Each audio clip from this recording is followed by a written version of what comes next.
Bawat pagising sa umaga may ngiti at saya dahil papasok na sa eskwela. Mula umaga hanggang hapon ang palagi kong kasama, kaklase na kay saya.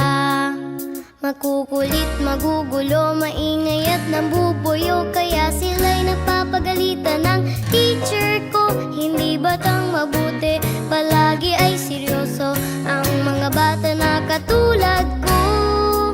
Buhay eskwela kay saya't sadyang walang katulad.